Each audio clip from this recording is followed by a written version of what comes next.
कारण खाटू श्याम नाम रखा गया। इसकी सारी संपूर्ण जानकारी इस वीडियो में दूंगा, तो आप सुनिए खाटू श्याम जी का इतिहास और इसकी पूरी जानकारी। दोस्तों, राजस्थान के सीकर स्थित खाटू श्याम जी का मंदिर देश विदेश में प्रसिद्ध है। इस मंदिर के बारे में विस्तार से जानिए इस लेख में।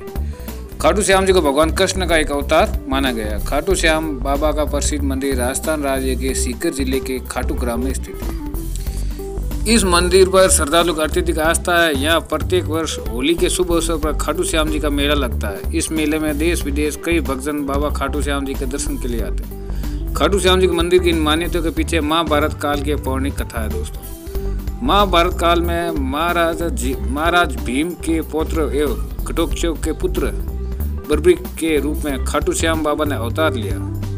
बर्बरीक बचपन से अत्यधिक वीर व बलशाली योद्धा थे। बर्बरीक के इसी बल कौशल को देखकर अग्निदेव ने उन्हें एक विशिष्ट धनुष दिया एवं भगवान शिव ने उन्हें वरदान स्वरूप 3 बाण दिए। इस वरदान के कारण बर्बरीक 3 बाणधारी कहे जाने लगे। महाभारत के भयानक युद्ध को देखकर बर्बरीक ने युद्ध का साक्षी बनने की इच्छा प्रकट की। वो अपनी मां से युद्ध में जाने की अनुमति ले तीनों बाण लेकर युद्ध की ओर निकल पड़े।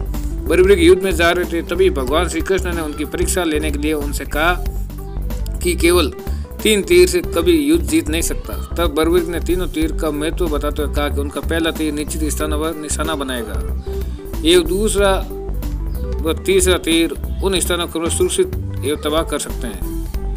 बर्बरीक को प्राप्त इस वरदान के कारण कौरव व पांडव दोनों उन्हें पक्ष में रखना चाहते थे। तब श्री कृष्ण ने ब्राह्मण स्वरूप धारण कर दान स्वरूप बर्बरीक को उनका सिर मांगा। उनकी विचित्र मांग के कारण बर्बरीक ने उन्हें अपनी असली रूप में आने को कहा। तब श्री कृष्ण प्रकट हुए। उन्होंने बर्बरीक को उस युद्ध को सबसे वीर क्षत्रिय योद्धा बताते हुए उनसे कहा कि युद्ध में सबसे वीर व क्षत्रिय योद्धा को सर्वप्रथम बलि देना अति आवश्यक है। तो दोस्तों, अत उनके ऐसे वचन सुनकर बर्बरीक ने अपना सिर काटकर श्री कृष्ण को दान स्वरूप दे दिया। तब भगवान श्री कृष्ण ने उन्हें इस अद्भुत दान को देखकर उन्हें वरदान दिया कि उन्हें संपूर्ण संसार में श्री कृष्ण के नाम से श्याम रूप में जाना जाएगा। भगवान श्री कृष्ण ने युद्ध की समाप्ति पर बर्बरीक का सिर रूपवती नदी को समर्पित कर दिया। तब कलयुग में एक समय खाटू गांव के राजा के मन में आए स्वप्न में श्याम कुंड के समीप हुए चमत्कार के बाद फाल्गुन महीने में खाटू श्याम मंदिर की स्थापना की गई। शुक्ल मास के 11वें दिन उस मंदिर में खाटू बाबा को विराजमान किया गया। सन 1720 ईस्वी में दीवान अभय सिंह ने इस मंदिर का पुनर्निर्माण कराया। तब से आज तक उस मंदिर की चमक यथावत है। श्याम कुंड की मान्यता देश विदेश में है। ऐसा माना जाता है कि जो श्रद्धालु इस कुंड में स्नान करता है उसकी हर मनोकामना पूर्ण होती है। इस मान्यता बाबा के अनेक मंदिर सर्वाधिक रही है। इस तरह वर्षों से खाटू श्याम जी के रूप में श्री कृष्ण अपने भक्तों के समस्त मनोकामना पूर्ण करके उन्हें अनुग्रहित करते रहे हैं। अच्छा दोस्तों, आपको यह भी बात पता नहीं है कि बर्बरीक क्यों नाम रखा गया। तो दोस्तों, सुनने में ये आया कि खाटू श्याम बर्बरीक के रूप में श्री कृष्ण ने बर्बरीक को खाटू श्याम जी का नाम दिया था। भगवान श्री कृष्ण के कलयुगी अवतार खाटू श्याम खाटू में विराजित है। वीर घटोत्कच की मौर्य के पुत्र रत्न की प्राप्ति हुई, जिनके बाल बब्बर शेर की तरह होने के कारण इनका नाम बर्बरीक रखा गया। बर्बरीक को आज हम खाटू श्याम के नाम, कलयुग के अवतार, श्याम सरकार, 3 बाणधारी, शीश के दानी, खाटू नरेश, अन्य अनगिनत नामों से जानते हैं वो मानते हैं। कृष्णवीर बर्बरीक के महान बलिदान से काफी प्रसन्न हुए और वरदान दिया कि कलयुग में तुम श्याम के नाम से जाने जाओगे, क्योंकि कलयुग में हारे हुए का साथ देने वाला श्याम नाम धारण करने में समर्थ है। खाटू नगर तुम्हारा धाम बनेगा। उनका शीश खाटू नगर में दफनाया गया। वैसे दोस्तों, आज से कुछ वर्षों पूर्व तक खाटू श्याम जी का नाम केवल राजस्थान में ही जाना जाता, मगर इधर कुछ वर्षों से खाटू श्याम जी का प्रचार इतना अधिक बढ़ गया कि केवल भारत ही नहीं अपितु समूचे विश्व न केवल इन्हें जाना जाता है, बल्कि अनेक परिवार खाटू श्याम जी के चमत्कारों को अपनी आंखों से प्रत्यक्ष देख चुके हैं। राजस्थान के सीकर जिले में रिंगस कस्बे में 18 किलोमीटर की दूरी पर खाटू श्याम जी का मंदिर है, जहाँ प्रभु के दर्शन मात्र जीवन में खुशी सुख शांति के भंडार भर जाते हैं। खाटू श्याम जी पौराणिक प्रचलित पावन कथा संस्कृति इस प्रकार है। महाभारत के लिए कौरव पांडव दलों के विशाल शिविर आमने सामने थे।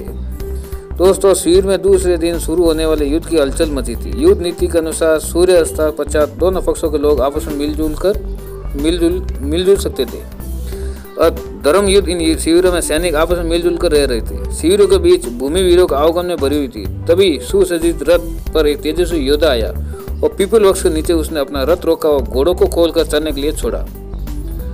शीर्षासन शस्त्र आदि उतारकर जलपान किया और अपने रथ पर विश्राम करने के लिए बैठ गया। थोड़ा आराम किया उसने। उसे दोनों दलों के वीरों ने घेर दिया। सभी का एक ही प्रश्न था, आप किस ओर से युद्ध करेंगे? किसी की दल की ओर से नहीं। अभी तो मैं एक दर्शक की भांति इस महायुद्ध को देखना आया हूँ। बाद में मैं उस दल की ओर युद्ध करूंगा जो पराजित होगा या जिसके साथ अन्याय हुआ होगा। सब हिम्मत से उसे देख रहे थे। उपस्थित लोगों ने एक ने पूछा, लेकिन आपकी सेना का क्या? आपकी सेना पीछे आ रही है? नहीं, मुझे सेना की आवश्यकता नहीं है। और नहीं, मैं बिना सेना के आया हूँ। बर्बरी ने गर्व से कहा। तब आप पराजित दल की सहायता कैसे करेंगे? आगंतुक महाबली मुस्कुराया। मुझे सेना की आवश्यकता नहीं है। मुझे अपने इस धनुष और इन 3 बाणों पर असीम विश्वास है। मैं एक बाण से शत्रु की सेना का सार कर सकता हूँ। हाँ, साहस कर सकता हूँ, पर छूटने पर मेरा पहला बाण हर व्यक्ति की मृत्यु स्थल पर निशाना लगा देगा। दूसरा बाण उन्हें बीन देगा, यानी आर पार निकल जाएगा। आपका नाम बहुत से लोगों के विषय में पूछा है। मैं भीमसेन का पुत्र, घटोत्कच का पुत्र महाबल बर्बरिक हूँ। आंधी की तरह कुछ ही क्षणों में यह बात दोनों के शिविरों में फैल गई। हर किसी के बर्बरिक का नाम गूंज रहा था। सैनिक लोग बात की गहराई तक नहीं पहुंच पा रहे थे, पर बात की गंभीरता समझने वाले योद्धा चिंतित हो उठे। भगवान श्री कृष्ण ने सोच विचार करने लगे। यदि वास्तव में वो वीर निर्बल पक्ष का साथ देगा तो पांडवों की विजय होती है और कौरव निर्बल हो जाएंगे। फिर वो वीर उनकी ओर लड़कर पांडवों की विजय को पराजय में बदल देगा। क्या यह वास्तव में ऐसा धुरंधर है? दोनों बाणों से शत्रु सेना का संहार कर सकता है। चलकर परीक्षा लीजिए। वह उठे और बर्बरी के पास पहुंचे। कौन? वो जो श्री कृष्ण और उनके सैनिक, जो दोनों सेना के सैनिक थे, वो बर्बरी के पास पहुंचे उनकी परीक्षा लेने। उन्हें आता देख सभी सैनिक गण इधर उधर हट गए। बर्बरी ने श्री कृष्ण का अभिवादन और स्वागत किया। दोनों परिचय में श्री कृष्ण ने कूटनीतिक आशीष लेते हुए पूछा, तुम इन 3 बाणों के द्वारा सारी सेना का संहार कैसे कर सकते हैं? बर्बरी ने गर्व से अपना सिर उठाया और धनुष पर एक बाण चढ़ाकर कहा, देखिए, मैं इस प्रकार समस्त शत्रु सेना का संहार कर सकता हूँ। आप इस पीपल पेड़ को देख रहे हैं ना? मेरा यह बाण इस समस्त पत्तों को चिन्ह लगा जाएगा। दूसरे बाण में इन्हें बीन देगा। आप चाहे तो मैं धरती पर बिखरे हुए इन सूखे पत्तों को भी बीन सकता हूँ। श्री कृष्ण ये दृश्य देखने को उत्सुक थे। उन्होंने 2 पत्ते तोड़ लिए, एक हाथ की मुट्ठी बंद कर लिया और दूसरे को पांव के नीचे दबा दिया। बर्बरी ने अभिमंत्रित करके बाण छोड़ा। सभी ने देखा कि पेड़ और धरती का प्रत्येक पत्ता चिन्हित था। श्री कृष्ण ने मुट्ठी खोली तो हाथ का पत्ता भी चिन्हित था और पांव के नीचे पत्ता भी। श्री कृष्ण अत्यधिक विस्मित थे। तब तक बर्बरी ने दूसरा बाण छोड़ा। प्रत्येक पत्ता बीच में बिंदा हुआ था, यानी कि प्रत्येक पत्ते का आर पार बाण लग गया। श्री कृष्ण अकुला उठे और गहरी सोच में पड़ गए। किस प्रकार से युद्ध में भाग लेने से रोका जाए? आखिर बहुत सोच विचार के बाद उन्हें एक हल सूझा कि प्रातःकाल वह उठे और याचक रूप बर्बरी के पास पहुंचे। वो संध्यावन कर रहे थे। संध्यावन के उपरांत बर्बरी ने याचक से कहा कि आज्ञा करो, ब्राह्मण देवता क्या इच्छा है? कुछ दान पाने की इच्छा है। महाराज, ब्राह्मण रूपधारी श्री कृष्ण ने कहा, यहाँ मेरे पास तो धन नहीं है, परदेश में हूँ। ये बहुमूल्य वस्त्र आभूषण है, इनकी इच्छा हो तो कहो। मेरे पास जो कुछ भी होगा वह तुम्हें दान में अवश्य दूंगा। वस्तु मैं वही मांगो जो आपके बस में। तब मुझे कोई इनकार नहीं चाहिए। तुम मेरे प्राण मांग लो। प्राण इतना दम अच्छा नहीं है। महाबली कह तो दिया। अच्छा, ऐसा है तो मुझे अपना शीश काट कर दे दीजिए। बर्बरी ये सुनकर सिर उठे और इतना कठोर दान भी कहीं मांगा सकता है? उन्होंने क्रोध में दबाकर कहा, मुझे विश्वास नहीं होता कि तुम ब्राह्मण याचक हो। तुमने दान प्रथा को कलंक नहीं किया। तुम अवश्य कोई कूटरीतिक हो। जो मैं वचन दिया उसे मैं अवश्य पूरा करूंगा। किंतु अब तुम ये बता दो कि वास्तव में तुम हो कौन? तो भगवान श्री कृष्ण ने अपना रूप बदलते हुए कहा, मैं कृष्ण हूँ। बर्बरी, मैं नहीं चाहता कि तुम इस महायुद्ध में भाग लो। तुम्हारे कारण दोनों पक्षों का विनाश हो जाएगा। मैं अपने वचन को पूरा करूंगा, परंतु मेरी इच्छा मेरे साथ मिट जाएगी। निसंकोच कहो, तुम्हारी क्या इच्छा है? मैं इस महायुद्ध की अच्छी तरह देखना चाहता हूँ। सृष्टि के सभी महारथी इसमें सम्मिलित हुए और मैं देखना चाहता हूँ कि कौन कितना बलिएगा। तुम्हारी ये इच्छा अवश्य पूरी होगी। श्री कृष्ण ने बर्बरी को कहा। दोस्तों, खाटू श्याम जी भगवान की गूगल में अलग अलग कहानियाँ हैं, यूट्यूब पर अलग अलग कहानियाँ हैं, लेकिन सभी कहानियाँ मैं एक ही वीडियो में पेश कर रहा हूँ, तो इसलिए पूरी कहानी को बड़े ध्यान से पढ़े। खाटू श्याम जी वाले की कहानी इस प्रकार है कि आप देखेंगे कि किस तरह खाटू श्याम जी अपने लीला रचकर अपने शीश को खाटू श्याम मंदिर के पास श्याम कुंड में अवतरित किया। जय हो खाटू श्याम जी की। खटवा नगरी यानी खाटू धाम में एक गाय रोज घास चरने जाती थी। रोज जमीन के एक भाग पर खड़ी हो जाती थी। उस वनों में देवता दूध की धार उस थरा में समा जाती, जैसे कोई जमीन के अंदर से उस गौ माँ का दूध पी रहा है। घर पर आने के बाद गाय मालिक जब उसका दूध निकालने की कोशिश करता तो गाय का दूध मिल नहीं पाता। ये कर्म बहुत दिनों तक चलता रहा। गौ मालिक ने सोचा कोई न कोई ऐसा जरूर है जो उसकी गाय का दूध निकाल लेता है। तो दोस्तों एक दिन उस गाय के मालिक ने उस गाय का पीछा किया, तो उसने संध्या के समय जब वो नजारा देखा तो उसकी आंखें इस चमत्कार पर चकरा गई। गौ माता का दूध अपने आप ही धरा के अंदर समाने लगा, यानी कि धरती पर। गौ मालिक अचरज से के साथ गांव के राजन के पास गया। तो दोस्तों गाय का मालिक अचरज के साथ गांव के राजा के पास गया और पूरी कहानी बताई। राजा और उनकी सभा में इस बात का तनिक भी यकीन नहीं आया, पर राजा ये जानना चाहता आखिर माजरा क्या। राजा अपने कुछ मंत्रियों के साथ उस दरा पर आया। उसने देखा कि मालिक सही बोल रहा है। उसने अपने कुछ लोगों को जमीन का वो भाग खोदने के लिए कहा। जमीन का भाग जैसे ही खोदे जाने लगा तो उस दरा से आवाज आई, अरे धीरे धीरे खोदो, ये मेरा सिर है। उसी रात राजा को सपना आया कि राजन, अब समय आ गया मेरे शीश के अवतरित तोड़ने का। मैं महाभारत काल में वीर बब्रिक था और मैं भगवान श्री कृष्ण को अपना शीश दान में दिया था।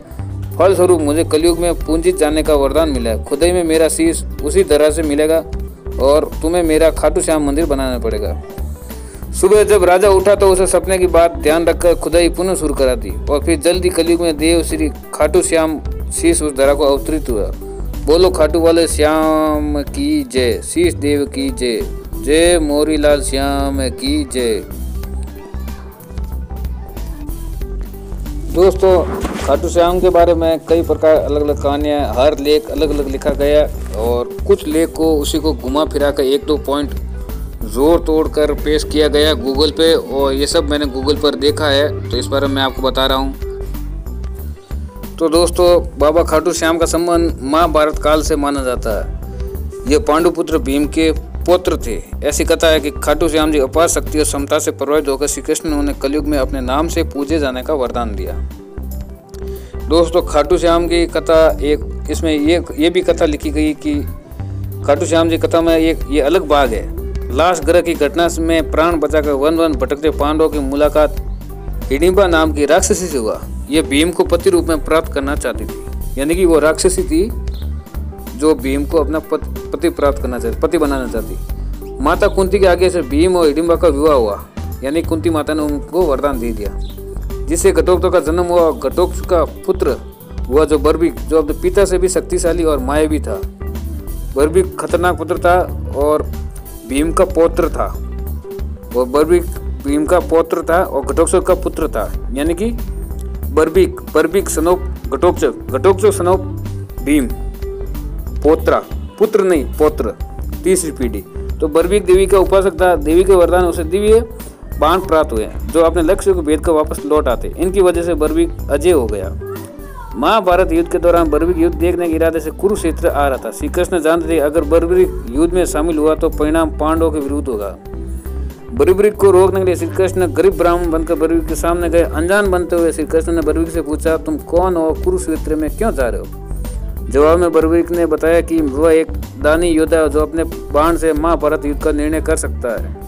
श्री कृष्ण ने उसकी परीक्षा लेनी चाहिए और उसे एक बाण चलाया जिससे पीपल के पेड़ सारे पत्तों को छेद हो गया और एक पत्ता श्री कृष्ण पैर के नीचे था, इसलिए बाण पैर के ऊपर ठहर गया। तो इसका आगे का भाग तो वो मैंने आपको बता दिया, उनको सारे पत्तों को भेज दिया बर्बिक ने, और आगे वही कथा आएगी लास्ट के अंदर। वो युद्ध के अंदर उसको जाने नहीं देते, वो अपना शीश श्री कृष्ण को दान दे देते हैं। तो ये पूरी कहानी मैंने आगे तक की आपको पहले बता दी। और अब मैं आपको ये भी बता देता हूँ, श्री कृष्ण ने अपना वास्तविक परिचय दिया तो बर्बिक ने खुशी खुशी शीश दान देना स्वीकार कर लिया। ये बात भी मैंने आपको सुना दिया कहानी। अब बात आती है भजन पर। तो रात भर भजन पूजन फाल्गुन शुक्ल द्वादशी यानी दशम को स्नान पूजा करके बर्बिक ने अपने हाथ से अपना शीश कृष्ण को दान कर दिया था। अब ये कहानी आगे से बता रहा हूँ। बाकी बीच वाला भाग मैंने इसलिए छोड़ा कि इससे पहले मैंने आपको इस कहानी का पूरा सारांश बता दिया। शीश दान देने से पहले बर्बिक ने श्री कृष्ण से युद्ध देखने की इच्छा भी जताई, इसलिए श्री कृष्ण ने बर्बिक के कटे हुए शीश को युद्ध अवलोकन के लिए एक उच्च स्थान पर स्थापित कर दिया ताकि वह कटा हुआ शीश युद्ध भी देख सके। देखो दोस्तों, इसमें जो गूगल में जो कहानी लिखी है वही कहानी मैं आपको बता रहा हूँ, मैं कोई मनगढ़ंत नहीं बोल रहा हूँ। युद्ध में विजय प्राप्त होने पर पांडव विजय का श्रेय लेने हेतु वाद विवाद कर रहे थे। तब श्री कृष्ण ने कहा कि इसका निर्णय बर्बिक का शीश कर सकता है। बर्बिक ने शीश में बताया युद्ध में भी श्री कृष्ण का सुदर्शन चक्र चल रहा था, जिससे कटे हुए वृक्ष की तरह योद्धा रणभूमि में गिर रहे थे।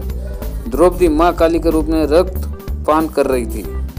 श्री कृष्ण ने प्रसन्न होकर बर्बिक के उस कटे हुए सिर को वरदान दिया कि कलयुग में तुम मेरे श्याम नाम से पूजित होंगे, तुम्हारे स्मरण मात्र से भक्तों का कल्याण होगा, धर्म अर्थ काम मोक्ष की प्राप्ति होगी। सफर दर्शनों पर बाबा श्याम खाटू धाम में स्थित श्याम कुंड में प्रकट हुए और श्री कृष्ण विराट शालिग्राम रूप में संपत 1777 से खाटू श्याम जी के मंदिर स्थित भक्तों की मनोकामनाएं पूर्ण कर रहे हैं। 1777 यानी कि 1777। प्रत्येक वर्ष होली के दौरान खाटू श्याम जी का मेला लगता है। इस मेले में देश विदेश से भक्तजन बाबा खाटू श्याम जी के दर्शन के लिए आते हैं। दोस्तों, इस मंदिर में भक्तों की गहरी आस्था, बाबा श्याम आरे का सहारा, लखा दातार, खाटू श्याम जी, मोनिंद, खाटू का नरेश, शीश का दानी, इन सभी नामों से खाटू श्याम को उनके भक्त पुकारते हैं। खाटू श्याम जी मेले में आकर्षण यहाँ होने वाली मानव सेवा भी है। बड़े से बड़े घराने के लोग आम आदमी की तरह यहाँ आकर श्रद्धालुओं की सेवा करते हैं, यानी कि जो भी वहाँ श्रद्धालु जाते हैं उनकी सेवा करते हैं, बड़े बड़े सेठ लोग भी। कहा जाता है कि ऐसा करने से पुण्य प्राप्त होती है। और खाटू श्याम जी के भक्तों की इस मंदिर में इतनी आस्था है कि वो अपने सुखों का श्रेय उन्हीं को देखते हैं। भक्त बताते हैं कि खाटू श्याम जी सभी मुरादें पूरी करते हैं। खाटू श्याम जी की आस लगाने वाले झोली बाबा खाली हाथ कभी नहीं रखते हैं। तो दोस्तों, अब मुझे विदा दीजिए। ये थी खाटू श्याम जी के इतिहास और खाटू श्याम जी के बारे में जानकारी। जिन भाई बहनों को इस बारे में जानकारी नहीं थी वो मैंने इस वीडियो में सभी श्लोक पढ़कर सुना दिए हैं, जो भी कहानी लिखी हुई थी खाटू श्याम जी की गूगल पर। तो अब आप लोगों को बार बार सर्च करने की ज़रूरत नहीं रहेगी, क्योंकि बार बार सर्च करोगे तो सभी में अलग अलग पॉइंट आएंगे और सारे पॉइंट मैंने आपको पढ़कर सुना दिए। जय श्री कृष्णा, जय श्याम ऋषा।